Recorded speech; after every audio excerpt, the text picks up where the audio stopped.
नमस्कार गोहार छत्तीसगढ़ परफॉर्मेंस दिलाएगा टिकट में आप सभी का स्वागत है। मैं हूं आपके साथ दिव्यांशु जोशी। खराब परफॉर्मेंस वाले विधायकों के लिए खतरे की घंटी बज चुकी है। प्रदेश के मुखिया ने स्वयं ये बात कह दी है कि जिन विधायकों का प्रदर्शन बेहतर नहीं होगा उनकी टिकट काट दी जाएगी।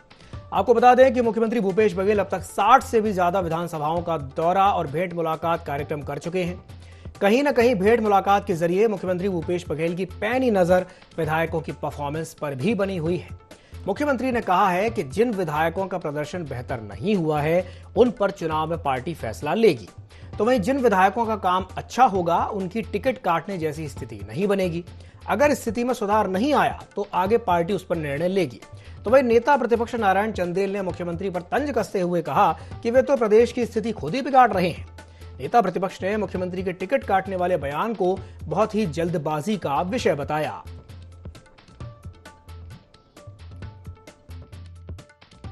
की बात करें तो 5 उपचुनाव हुए, 5 उपचुनाव हम पार्टी से लड़े और सभी जगह रिजल्ट हमारे फेवर में आया है। बीच में आप टेस्ट तो यही होगा, लिटमस टेस्ट तो यही है कि नगरीय निकाय चुनाव क्या रिजल्ट रहा, उपचुनाव में रिजल्ट क्या रहा। तो ये सारे चुनाव हम जीते हैं। तो जहाँ तक कि कैंडिडेट की बात है, कैंडिडेट अभी तो हम ये वाला कार्यक्रम चल रहा है, भेंट मुलाकात कार्यक्रम, और लगातार जो विधायक हैं उनको बता भी रहे हैं कि आपको ये काम और करना है अपने क्षेत्र में। तो स्थिति सुधरेगी तो टिकट किसी क्यों काटेंगे, जिसकी नहीं सुधरी तो फिर पार्टी तय करेगी। ऐसा है 50 से अधिक मान लीजिए उन्होंने विधानसभाओं का दौरा किया है, घोषणाएं कितनी की, वो तो स्थिति को खुद ही बिगाड़ रहे हैं। पूरे प्रदेश की ताबड़तोड़ घोषणा कर रहे हैं, बजट है नहीं, पूरा कहां से करेंगे। कितने हजार घोषणा किया है माननीय मुख्यमंत्री जी ने इस 50 विधानसभा क्षेत्रों में, कुछ बताएंगे। और अगर घोषणा पूरा नहीं हुआ इस 9-10 महीने में तो स्थिति को तो खुद भूपेश बघेल जी बिगाड़ रहे हैं। देखिए ऐसा है कि टिकट विकेट का विषय जो है अभी बहुत जल्दबाजी है उस पर कहना। तो छत्तीसगढ़ में विधायकों की परफॉर्मेंस पर कांग्रेस की नजर है। मुख्यमंत्री भूपेश बघेल ने स्पष्ट तौर पर यह संकेत दे दिए हैं, बेहतर प्रदर्शन करने वालों को ही टिकट मिलेगा। और इसी विषय पर चर्चा करने के लिए हमारे साथ 3 खास मेहमान जुड़ रहे हैं। हमारे साथ चर्चा में जुड़ रही हैं लक्ष्मी वर्मा जो कि प्रदेश उपाध्यक्ष हैं बीजेपी की, साथ ही साथ हमारे साथ जुड़ रहे हैं धनंजय सिंह ठाकुर जो कि कांग्रेस प्रवक्ता हैं, और हमारे साथ जुड़ रहे हैं अनिल दुबे जी जो कि वरिष्ठ पत्रकार हैं। आप तीनों मेहमानों का बहुत बहुत स्वागत है IND 24 में। सबसे पहले मैं धनंजय जी से शुरुआत करना चाहूंगा। धनंजय जी, विधायकों के परफॉर्मेंस पर मुख्यमंत्री जी की नजर है, तो इसका मतलब क्या समझा जाए कि खतरे की घंटी बज चुकी है? क्या कहेंगे इस पर? नहीं, देखिए मुख्यमंत्री माननीय श्री भूपेश बघेल जी ने प्रदेश में आप देखेंगे कि जो 2018 के इलेक्शन में कांग्रेस पार्टी ने जो 36 बिंदुओं का घोषणा पत्र जारी किया था उसमें से 90% वादों को पूरा करके प्रदेश के जनता का विश्वास जीता है जी। और ये विश्वास जो जीते हैं ना, उस विश्वास को बरकरार रखने के लिए हमको अपने भीतर की कमियों को भी सुधारना है ना। हर व्यक्ति में कमी होता है, हर नेता में कमी होता है, हर जनप्रतिनिधि में कमी होता है जी। और उस कमियों का भी हम आकलन कर रहे हैं, क्योंकि हम अहंकारी लोग नहीं है। नरेंद्र मोदी की तरह अहंकारी नहीं है, भाजपा नेताओं की तरह अहंकारी नहीं है। हम अपने काम के बदौलत जनता के बीच में है और अपनी कमियों को सुधार कर और बेहतर करने के लिए हम लगातार काम कर रहे हैं। इसीलिए माननीय मुख्यमंत्री भूपेश बघेल जी ने कहा ना कि जो कमी है उसको सुधारा गया है, परफॉर्मेंस बेहतर होंगे, उसको टिकट मिलेगा। और जनता भी तो यही चाहती है ना कि वो जो जनप्रतिनिधि चुने हैं वो जनप्रतिनिधि का उत्तरदायित्व जो है वो अच्छी तरीके से निभा सके, कुछ बातों में अगर कमी उसको सुधार सके, ये जनता भी चाहती है। तो हम तो भैया अपने अंदर कमी को सुधारने के लिए बात कर रहे हैं और वही काम भूपेश बघेल जी सरकार यहाँ पे कर रही है। और हमारे विधायक अपने जो कमी है उनको बताया जाए तो सुधार लेते हैं। तो जो 2023 जो इलेक्शन है ना, वो 71 सीट से हम आगे चुनाव पे जीतने जा रहे हैं। और जिस व्यक्ति को अपने कमियों पे बात करने में संकोच है, मैं नारायण चंदेल जी को सुन रहा था, या भाजपा नेताओं को इस प्रकार अहंकार दिखता है, वो कभी जनता के सेवक नहीं हो सकते हैं। हम जनता के लिए काम करते हैं, जनता के लिए काम करने की अच्छाई हमारी सरकार की जनता के बीच में है। हमारे भीतर अगर हम कमी खोज रहे हैं, कमी को दूर कर रहे हैं, ये हमारी जनता के प्रति उत्तरदायित्व को बताता है। धनंजय जी, नारायण जी बोले हैं कि भाई घोषणाएं तो बहुत हो रही हैं लेकिन उनके लिए तो बजट ही नहीं है। उनका कैसा कहना है कि भाई बजट नहीं है, घोषणाओं को आप पूरा कैसे करेंगे, ये बीजेपी पूछ रही है। क्या कहेंगे इस पर? देखिए, जब हम सत्ता में आए जी 2018 में, जब हम सत्ता में आए उस दौरान इस राज्य का खजाना खाली था और विरासत में हमको एक 40,000 करोड़ का कर्जा जो रमन सरकार ने लिया था वो हमको मिला था। सरकारी संपत्तियां गिरवी थी, जैसे डीकेएस को घोटाला करके गिरवी करके रमन सिंह की दमाद ने गिरवी रख दिया था। जैसे आरडीए के बहुत सारे संपत्तियों को तत्कालीन जो आरडीए का अध्यक्ष थे रमन सरकार ने गिरवी रख दिया था।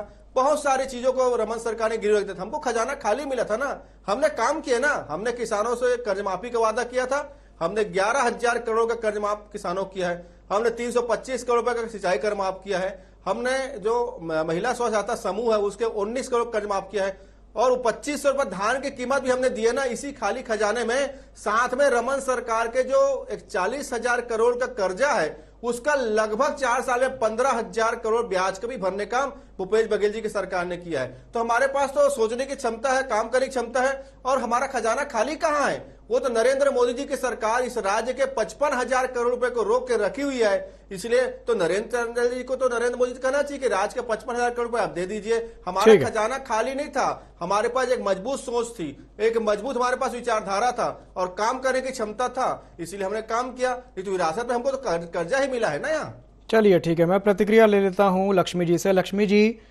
धनंजय जी कह रहे हैं कि 41,000 करोड़ का कर्जा पहले से ही था और 55,000 करोड़ वो बता रहे हैं कि केंद्र ने रोक के रखा है। क्या कहेंगे इस पर? देखिए, आज 15 साल भारतीय जनता पार्टी की शासन रही और उसमें व्यवस्थित जो विकास हुआ है, आज 4 साल में कहीं विकास नजर नहीं आता है। ये जितना भी कह ले अपने घोषणा पत्र के जो वादे हैं वो पूरा करें, लेकिन मैं एक एक वादा गिना सकती हूँ और गिनाना चाहूंगी मैं कि धनंजय जी, आप अपने विधायकों की परफॉर्मेंस की बात कर रहे हैं। मैं स्वागत करूंगा आपका। जी उनको बोलने दीजिए जी धनंजय जी, मेरा वादा गिनाइए, मैं स्वागत करूंगा। उनको एक तरफ आप कह रहे हैं कि विकास कर रहे हैं, दूसरे तरफ ग्रामीण विकास में कोई बजट नहीं है आपके पूरे प्रदेश में सड़कें जो है उसकी हालत इतनी खराब है कि आप उसको मेंटेनेंस नहीं कर पा रहे हो। स्कूल जो है खोलना तो दूर की बात है, बिल्डिंग में जो है बने हुए उसकी रिपेयरिंग रंगाई पुताई नहीं कर पा रहे हो। आप गांव में कहीं आपने नरवा गरवा गुरुआ बारी योजना लाए और आज गौठान में आप जाके देखिए, जो गौठान का शेड बना है ना वहां गाय है और ना जो आपकी स्कीम है पूरी तरह से धरातल में फेलवर है। आप उस शेड को जाके देखिए कि वो 4 साल भी टिकने वाला है कि नहीं, वो भी भ्रष्टाचार के भेंट चढ़ गई है। आज पूरी सरकार जो है भ्रष्टाचार में डूबी हुई है। आज चाहे कोल घोटाले की बात कर ले, सैंड घोटाले की बात कर ले, लैंड घोटाले की बात करें, तो चारों तरफ जो माफियाओं का जाल फैला हुआ है, शराब माफिया की बात कर ले, जब इससे सरकार के ऊपर सीधा आक्षेप लग रहा है तो उनके विधायक जो है उनका परफॉर्मेंस कैसे अच्छा हो सकता है, ये मैं धनंजय जी से जानना चाहूंगी। आज आपने वादा किया उसमें प्रमुख रूप से तो महिलाओं को छला आपने शराबबंदी नहीं किया, 4 साल हो गए। ठीक है लक्ष्मी जी नहीं किया। ठीक है, मैं धनंजय जी आपके पास आऊंगा, लेकिन हमारे साथ अनिरुद्ध जी भी जुड़े हुए। मैं एक छोटा सा सवाल उनसे कर लूं, मैं फिर आपके पास आता हूं। अनिरुद्ध जी, जिस तरीके से हम ये देख रहे हैं कि मुख्यमंत्री भूपेश बघेल लगभग 50 विधानसभाओं का दौरा वो कर चुके हैं और एक एक विधायक की परफॉर्मेंस पर भी उनकी पैनी नजर है, और जिस तरीके से ये कहा गया है कि भाई जिनका परफॉर्मेंस अच्छा नहीं है तो उनकी टिकट काट दी जाएगी, ये कहा जा सकता है कि अब खतरे की घंटी बज चुकी है। अनिरुद्ध जी, देखिए, भूपेश जी ने आज जो कहा, उन्होंने कहा कि जिसकी परफॉर्मेंस ठीक रहेगी तो उसकी टिकट क्यों काटेंगे, और नहीं सुधरा, मतलब अगर नहीं हुआ तो पार्टी तय करेगी जी। खुलकर वो बहुत ज्यादा कुछ नहीं बोले, लेकिन क्या है कि विषय तो विषय है। तो आज इस विषय पे लगातार आज दिन भर चर्चा चलती रही कई चैनलों में, ये मैंने आज देखा। और रही बात देखिए परफॉर्मेंस की, मैं यही कहना चाहूंगा कि जिसका जो परफॉर्मेंस था, आज 4 साल समय निकल चुका, 4 साल से ज्यादा का समय निकल चुका। चुनाव को अभी बचे हैं करीब 10 महीने, जो चुनावी संग्राम शुरू होना है उसको करीब 10 महीने बचे हैं। तो जिसका जो आना था वो तो सामने आ चुका है, और जो छवि बनने के लिए किसी की बनती है तो उसके लिए 4 साल का समय बहुत होता है, चाहे अच्छी नहीं। तो अब जो है वास्तव में अब जो है बहुत खुलकर खेलने की जरूरत है। और भूपेश बघेल जी चूंकि 50 से अधिक विधानसभा क्षेत्रों का दौरा कर चुके हैं, तो धरातल में क्या स्थिति है वो बहुत अच्छे से वो समझ भी रहे होंगे, क्योंकि उनका राजनीतिक जीवन भी बहुत लंबा है। अविभाजित मध्य प्रदेश के समय में वो मंत्री बन चुके थे। तो जहां तक कि मेरा ये मानना है कि आगे जो 2023 का जो है महासंग्राम होगा वो देखने लायक रहेगा, और टिकट वितरण में कांग्रेस सावधानी बरतेगी ही बरतेगी, और भारतीय जनता पार्टी को तो बहुत बरतना पड़ेगा। चलिए ठीक है, मैं आपकी ही बात पर प्रतिक्रिया ले लेता हूं धनंजय जी से। धनंजय जी, जिस तरीके से अभी अनुरोध जी ने कहा कि टिकट बांटते समय कांग्रेस को बहुत ज्यादा सावधानी बरतने की आवश्यकता है, क्या कहेंगे इस पर?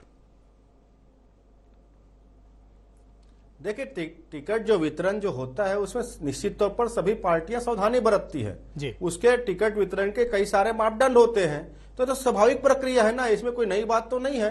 भाई आप किसी को टिकट दे रहे हैं, उसके सर्वे रिपोर्ट आते हैं, उसके परफॉर्मेंस आते हैं, जनता के बीच में उनकी जो उपलब्धि है वो सामने आती है, तो स्वाभाविक बात है ना। कोई भी दल हो, किसी भी टिकट देंगे तो सर्वे कराया जाता है, बहुत तो स्वाभाविक प्रक्रिया है। दूसरी बात, हमारी बहन लक्ष्मी वर्मा जी छत्तीसगढ़ की बेटी है, यह भारतीय जनता पार्टी जरूर नेत्री है। अभी इन्होंने कहा ना कि गोठान बने हुए हैं, एक और ये कहते हैं कि ग्रामीण अर्थव्यवस्था के लिए बजट नहीं है, दूसरी ओर गोठान बनने की बात है, खुद स्वीकार कर रहे हैं ना।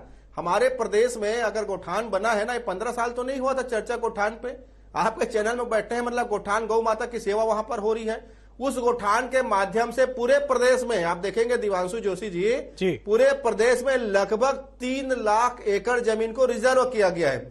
15 साल तो रमन सिंह की सरकार थी, ये तो गोठान बनाना दूर की बात है। इनके नेता गौ माता के अनुदान को खा जाते थे गौ सेवा के नाम से। सगुन गौशाला जहां 1000 गायों की निर्मम हत्या भाजपा के नेता ने कर दिया, उस गौ माता को पानी में डुबा के मारने का काम किया, उस गौ माता को भूसा में दबा के मारने का काम किया, सिर्फ इसलिए कि वो गौ माता का अनुदान को खा सके और उस गौ माता के हड्डी और मांस को बेच सके। ये सभी चैनलों ने दिखाया था उस चीजों को, मैं नहीं बोल रहा हूं, एक घटनाक्रम। तो अगर गोठान की चर्चा करते हैं, ये हमारी सबसे पहली उपलब्धि है। दूसरी बात, ये कहते विकास क्या है, अरे आपके लिए विकास के मायने कंक्रीट के बिल्डिंग हो सकते हैं। आपने बिल्डिंग बनाया, आपके दौरान किसानों की आत्महत्या घटना होती थी, आप किसानों का उपज नहीं खरीदे। आपने भी तो कहा था 2100 रुपए धान कीमत देंगे, 300 बोनस देंगे, आपको किसने रोका था देने के लिए? क्योंकि आपके जो नेता थे ना, उनको सिर्फ कमीशन खोरी और भ्रष्टाचार करना था, उनको किसानों की चिंता नहीं थी। हमारी सरकार 25 रुपए धान की कीमत पहले बार दी। यही नरेंद्र मोदी जी हैं जो किसानों के लिए योजना बनाने की बात करते हैं ना, शर्तें लगा दी, अगर आप किसानों को 2500 धान की कीमत देंगे तो आपके यहां से चावल नहीं लेंगे। ये कैसी बात करते हैं? हमारी योजना देखिए, किसान मतलब किसान, अगर धान बेचने जाना है तो रमन सिंह जी को भी 2500 कीमत मिलेगा, धर्मलाल कौशिक जी को 2500 मिलेगा, और झंगलू भी जाएगा, मंगलू भी जाएगा, उसको 2500 मिलेगा। नरेंद्र मोदी जी योजना बनाए हैं, उसमें रमन सिंह को नहीं मिलता किसान सम्मान निधि, उसमें धर्मलाल कौशिक जी को नहीं मिलता। ये क्या बात करेंगे? महिला स्वास्थ्य सहायता समूह की बात कर लेता हूं, 19 करोड़ रुपए कर्ज माफ किए हैं, थोड़ा पढ़ लिख लीजिए, जानकारी रख लीजिए। और आपने भी एक 40,000 का कर्जा लिया, पूरे पैसे तो आपने आरएसएस भाजपा नेताओं के स्वागत में खर्च कर दिया। पंचायत विभाग के 14वें वित्त आयोग के पैसे से अमित शाह की रैली में लोगों को भीड़ बड़ा बुलाते थे आप। और जब बच्चा स्कूल में के लिए विकास यात्रा निकले थे रमन सिंह जी, जब बच्चे स्कूल के लिए टीचर मांग रहे थे तो रमन सिंह जी तुम बच्चों को लाठियां पिटवाते थे। और 3000 स्कूल रमन सिंह ने बंद करवाया था, 3000 स्कूल। हमारी सरकार तो 300 नए स्कूल खोली है, अंग्रेजी की शिक्षा मुफ्त में दे रही गरीब बच्चों को। ये आप लोगों के बस के बात नहीं लक्ष्मी दीदी, ये भूपेश बघेल जी कर सकते हैं। आप नेता हैं बीजेपी के, झूठ बोलते रहिए, आपका झूठ का स्वागत है। धनंजय जी, अभी लक्ष्मी जी जब अपनी बात पूरी कर रही थी, वो कह रही थी कि भाई जो 36 वादे आपने किए थे, भाई उनके हिसाब से तो आपने एक भी वादा पूरा नहीं किया। चलिए हम मान लेते हैं कि वादे पूरे हुए हैं, लेकिन अगर बुनियादी चीजों की बात कर लें जैसे कि सड़क, अब वो कह रहे हैं कि नहीं भाई प्रदेश में सड़कों की हालत कैसी है, तो सड़कों की स्थिति पर क्या कहेंगे आप? या जैसे जो पूर्ण शराबबंदी का जो वादा था आपका, बहुत अच्छा आपने सवाल उठाया और लक्ष्मी बहन को भी धन्यवाद देता हूँ। जो सड़कों की, मैं आपके पास आऊंगा लक्ष्मी जी, मैं आपके पास आऊंगा सुनिए बहन जी सुन लीजिए। जो सड़कों की हालत पर लक्ष्मी बहन ने यहाँ पे चिंता जाहिर की ना, अगर यही चिंता रमन सिंह जी कमीशन का मोह छोड़कर करते, भ्रष्टाचार को त्याग करते ना, तो वो सड़कें 15 साल में खराब नहीं होती। हजारों करोड़ रुपए सिर्फ कमीशन खोरी के इतने गंदे सड़क बना दिए। अरे ये बिल्डिंग बना है दिवांशु जी, इस बिल्डिंग की लाइफ टाइम है ना कि 15 साल तक बाद रिपेयरिंग मांगेगा, 10 साल बाद रिपेयरिंग मांगेगा। अरे रमन सिंह ने कैसे सड़क बनवाए? तो धनंजय जी, आप ये कहना चाहते हैं कि छत्तीसगढ़ की खराब भ्रष्टाचार कूद रहा है। जी, आप ये कहना चाहते हैं कि छत्तीसगढ़ की खराब सड़कों के लिए पूर्ववर्ती सरकार जिम्मेदार है, आप ऐसा कहना चाहते हैं? पूरा जिम्मेदार है। एक छोटा उदाहरण देता हूं, ये राजधानी में एक्सप्रेस वे 463 करोड़ का जो उद्घाटन के पहले ही दरक गया, बसक गया, दुर्घटना हो गई, ऐसे निर्माण कार्य करते थे। चलिए ठीक है, मैं प्रतिक्रिया ले लूं। लक्ष्मी जी, क्या कहेंगे इस पर? ये तो सीधा सीधा सरासर इनके द्वारा जो बात यहाँ पे एक मनगढ़ंत रखा जा रहा है। आज प्रदेश की जनता देख रही है, आप एक प्रतिष्ठित चैनल में बैठे हैं और कांग्रेस के मेरे प्रवक्ता भाई आज देख रही है, आपने महिलाओं को तो ठगा, बेरोजगारों को भी ठगा। आप मुख्यमंत्री की बात कर रहे हैं, वो दौरे में जा रहे हैं, एक युवा ने उनसे प्रश्न किया और उनका जवाब नहीं दे पाए। आज आप जिस बेरोजगारी की बात कर रहे हैं, यहाँ पे बेरोजगारी बहुत कम है। निश्चित रूप से उन्होंने क्या प्रश्न किया है? आपको नहीं पता है क्या प्रश्न किया है? आरक्षण को लेके प्रश्न किया। अरे आप बताइए ना क्या प्रश्न किया है? आरक्षण को लेकर प्रश्न किया है। लक्ष्मी जी बताइए क्या प्रश्न किया है? मुख्यमंत्री चलिए मैं जवाब देता हूँ। मुख्यमंत्री जी ने उनको कहा कहीं आपके बाप दादा ने मुख्यमंत्री से बात की है, तो ये आपका तानाशाही रवैया है। आप मानने के लिए तैयार नहीं है कि आप जो छत्तीसगढ़ की जनता को ठगा है। गलत क्या बोले हैं आपने? गलत क्या बोले हैं? ठगा जनता को, गलत क्या बोले हैं? उस ठग को आप स्वीकार नहीं करेंगे। गलत क्या बोले हैं? लेकिन छत्तीसगढ़ की जनता जानती है कि उनके साथ क्या कर रहे हैं आप जो है किसानों की बात कर रहे हैं, किसानों को। अरे बताइए ना, आप विपक्ष में है ना, आप नाकामी बताइए ना, आप विपक्ष में है नाकामी बताइए ना, मैं जवाब दूंगा। मैं बोल रही हूँ ना कि अगर आपके पास मुद्दा होता ना लक्ष्मी दीदी जी, इस 15 मिनट के डिबेट में आप 5 फॉल्ट बता देते।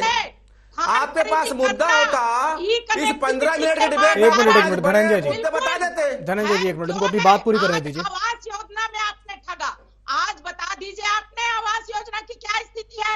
ये तो नरेंद्र मोदी काम है ठगना, ये नरेंद्र मोदी जी काम है ठगना, आपकी जानकारी अधूरी है। धनंजय जी ऐसा प्रधानमंत्री आरोप प्रत्यारोप नहीं, सत्य पर आधारित बात कीजिए।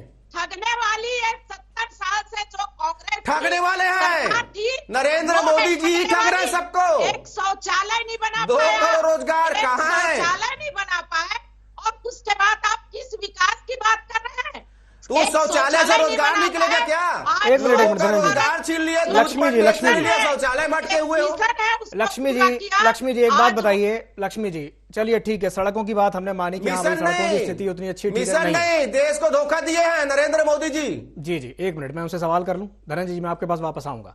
लक्ष्मी जी, लेकिन जब भी centre for monitoring of Indian economy यानी CMI के जब आंकड़े आते हैं तो बेरोजगारी में छत्तीसगढ़ के आंकड़े सबसे कम होते हैं, और यही बात बार बार कांग्रेस कहती है कि भाई छत्तीसगढ़ में बेरोजगारी सबसे कम है, और आप कहते हैं कि भाई रोजगार के क्षेत्र में भूपेश सरकार ने कुछ काम ही नहीं किया है। क्या कहेंगे इस पर? इसीलिए तो 2 लाख चपरासी के लिए आवेदन भरे जाते हैं। 18 लाख से ज्यादा पंजीयन जो इनके खुद के आंकड़े बना रहे हैं वहां पंजीकृत होते हैं बेरोजगार के। तो ये एक तरफ डाटा एक अलग बता रहे हैं, दूसरी तरफ इनके रिकॉर्ड अलग बता रहे हैं। तो ये तो इनको क्लियर करना चाहिए कांग्रेसी मेरे प्रवक्ता भाई को कि जी आ रहा हूँ स्थिति है। मैं दे रहा हूँ, मैं क्लियर कर रहा हूँ। ठीक है जनता को देना चाहिए। चलिए ठीक है, धनंजय जी क्या कहेंगे इस पर, बताइए। क्या है, लक्ष्मी वर्मा हमारी बहन पढ़ी लिखी नेत्री है, वो अलग विषय कि भाजपा में रहकर झूठ बोलना इनका काम हो गया है।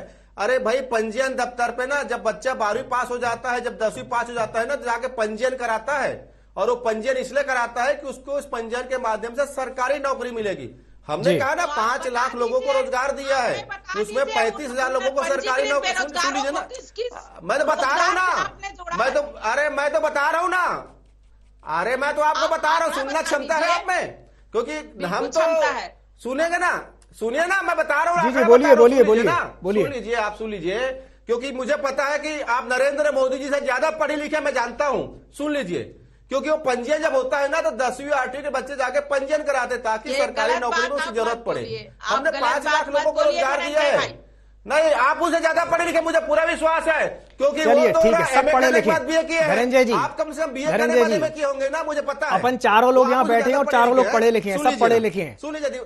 जी जी जी, बोलिए, अपनी बात पूरी कीजिए। नहीं, मैं वही इनकी बता रहा हूं। तो वो पंजीयन में होता है ना, वो सरकारी नौकरी के लिए कराते बच्चे। हमने रोजगार दिया कहां? हमने कहा कि 35,000 युवाओं को सरकारी नौकरी के माध्यम से रोजगार दिया।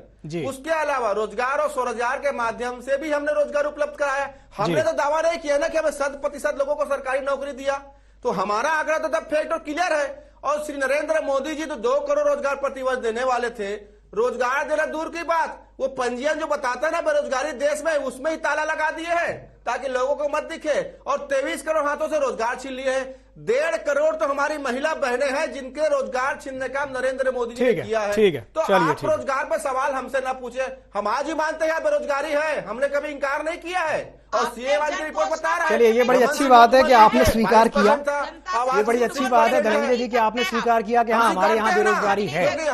हम झूठ नहीं बोलते नरेंद्र मोदी। ठीक है, ठीक है, ठीक है, ठीक है, चलिए ठीक है, बड़ी अच्छी बात है कि आपने इस बात को कम से कम स्वीकार तो किया कि हाँ बेरोजगारी है। मान रहे हैं ना? जी जी जी, चलिए ठीक है, मैं अनिरुद्ध जी से एक सवाल कर लेता हूँ। जी जी, 1% बेरोजगारी दर है, मान रहे हो चीज को? ठीक है, ठीक है, ठीक है, ठीक है। अनिरुद्ध जी, जिस तरीके से मुख्यमंत्री भूपेश बघेल ने जो बात कही है कि भाई टिकट काटने जैसी स्थिति तब नहीं बनेगी जिनका काम अच्छा होगा, जिन विधायकों का काम अच्छा होगा। लेकिन कहीं ना कहीं अगर जिन विधायकों का काम अच्छा नहीं है, परफॉर्मेंस अच्छा नहीं है, तो ये कहा जा सकता है कि ना कि भाई उनके लिए तो खतरे की घंटी बज चुकी है। मैं आपसे जानना चाहूंगा कि वो कौन कौन सी विधानसभाएं हैं जहां पर सुधार की आवश्यकता है, बताइए। देखिए क्या है कि छत्तीसगढ़ बहुत बड़ा है और 90 विधानसभा सीटें हैं जी, और अभी 10 महीने समय बचे हैं दिव्यांशु जी। तो इसलिए कौन सी विधानसभा कमतर है, कौन सी स्ट्रांग है, एकदम तत्काल इस पर निर्णय नहीं लिया जा सकता। अगर कहीं कोई कमजोर, अगर कहीं कोई विधानसभा सीट अगर कांग्रेस की नजर निगाहों में होगी भी तो वो अपना तय कर लेंगे प्रत्याशी। लेकिन एक चीज मैं ये कहना चाहूंगा कि बात जो है विधायकों की हो रही है, बात तो लोग तो मंत्री के परफॉर्मेंस का भी आकलन करते हैं। अगर कि मंत्री का परफॉर्मेंस कमजोर हो तो फिर उसका भी बड़ा फैसला जो जनता के बीच से आता है बहुत चौंकाने वाला होता है। 2018 में भारतीय जनता पार्टी की सरकार के समय में 9 से 10 मंत्री लोग हार गए थे। आप मैं बोले तो मैं उनका नाम दे दूं, मैं राजेश मूणत जी, केदार कश्यप जी, महेश गागड़ा जी, भैयालाल राजवाड़े जी, राम सेवक पैकरा जी, अमर अग्रवाल जी, ये सब के सब मंत्री थे और सबके सब हारे। तो बहुत, हालांकि मंत्री भी विधायक होके ही कोई मंत्री बनता है, लेकिन क्या है कि बहुत व्यापक नजरिए से देखना होगा कि क्या मंत्रियों का भी परफॉर्मेंस कमजोर है विधायकों के साथ। तो सारी चीजों का जब आप नीर छीर करेंगे तब फिर आप तय करेंगे कि किसकी टिकट रखना है और किसकी काटना है। क्योंकि भारतीय जनता पार्टी के समय में एक मंत्री की भी टिकट कटी थी, रमशीला साहू जी। बहुत मतलब वो चौंकाने वाला जो है निर्णय था पार्टी का। तो इस तरीके से कोई भी पार्टी, कोई भी जो पार्टी होती है तो बहुत व्यापक दृष्टिकोण रख के उससे काम करना होता है। तो जो आपका जो सवाल है कि कमजोर सीटें, तो इसका जवाब फिलहाल मेरे से संभव नहीं है। और मेरा क्या, कोई घाघ राजनीतिज्ञ भी होगा तो उसको बहुत सोच समझकर ही इस पर बोलना पड़ेगा। फिर भी अनिरुद्ध जी, क्योंकि मैंने आपसे सवाल इसलिए पूछा कि बात जब आती है परफॉर्मेंस की, अगर परफॉर्मेंस पैरामीटर की बात करें तो कुछ पैरामीटर ऐसे होते हैं जिन पर हम ये जज करते हैं कि भाई उसका परफॉर्मेंस कैसा है। चाहे वो सड़क की स्थिति हो, जो वादे पूरे किए थे उनमें कितना सुधार आया, मतलब 5 साल में उस जगह की जो स्थिति है उसमें कितना बदलाव आया। अनिरुद्ध जी, देखिए क्या है, कोविड का असर 2.5 से 3 साल रहा। कोविड का असर 2.5 से 3 साल रहा और संभलने में वक्त लगता है। और जहां तक कि छत्तीसगढ़ की बात है तो बहुत सारे पहलुओं पे सरकार जो है संभलते दिखी। मतलब ऐसा नहीं कि एकदम समर्पण हो गया, हाथ खड़े कर दिए, ऐसी स्थिति तो देखने में नहीं आई। ठीक है, ठीक है, कई बार ऐसा होता है। चलिए ठीक है, ठीक है अनिरुद्ध जी, मैं यहाँ आपको इंटरप्ट करना चाहूंगा, समय की बाध्यता है। चलिए, आप तीनों मेहमानों का हमारे साथ जुड़ने के लिए बहुत बहुत धन्यवाद। तो मुख्यमंत्री भूपेश बघेल ने यह बात स्पष्ट कर दी है कि भाई जिनका परफॉर्मेंस अच्छा नहीं होगा उनका टिकट कट सकता है। तो मूल मंत्र यही है कि भाई अपना परफॉर्मेंस सुधारो और टिकट पाओ। तो गुहार छत्तीसगढ़ में फिलहाल के लिए इतना ही। मुझे दीजिए इजाजत और आप बने रहिए IND24 के साथ। नमस्कार।